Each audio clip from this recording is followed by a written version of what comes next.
Malheureusement, Sylvie Vartan partage une nouvelle qui va sans nul doute décevoir ses fans. À 80 ans, Sylvie Vartan s'apprête à tourner le dos à la scène alors que ses derniers concerts continuent de se jouer à guichets fermés. Malheureusement, l'un d'eux ne pourra pas se dérouler comme prévu. La star a annoncé sur Instagram devoir faire une croix sur une date très importante, au grand dam de ses fans.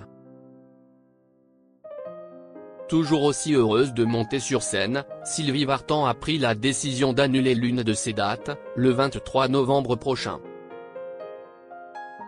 En effet, la mère de David Hallyday devait se produire aux côtés d'autres grands noms de la chanson sur la scène du Palais des Congrès pour un spectacle inédit rendant hommage à Charles Aznavour. Malheureusement, elle a annoncé dans une story sur Instagram devoir décliner l'invitation de Michel Drucker, qui animera la soirée, sans donner d'explication. Une annonce choc, qui ne devrait pas réjouir ses fans.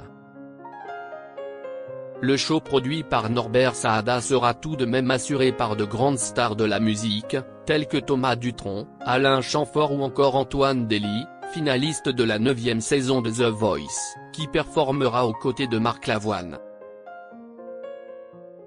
Un orchestre de 80 instruments, dirigé par le chef arménien Vahen Mardirosyan, accompagnera également la voix de Charles Aznavour, dont le centenaire est célébré cette année par ce spectacle inédit et la sortie du biopic Monsieur Aznavour de Grand Corps Malade et Mehdi Idir.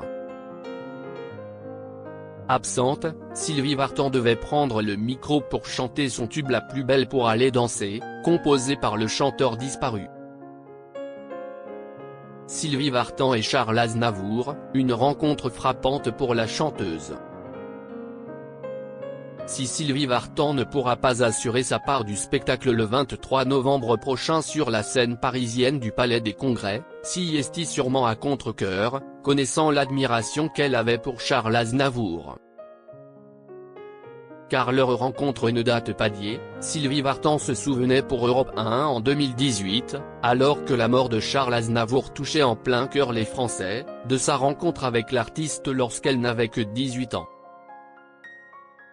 J'avais 18 ans mais il était très proche de la jeunesse. Il n'était pas yéyé mais il avait cette jeunesse au cœur. Ce qui m'a frappé, c'est qu'il était très simple, très bienveillant. Elle l'avait rencontré alors qu'elle était encore mariée à Johnny Hallyday, et qu'ils formaient ensemble le renouveau de la scène musicale française en pleine époque yéyé.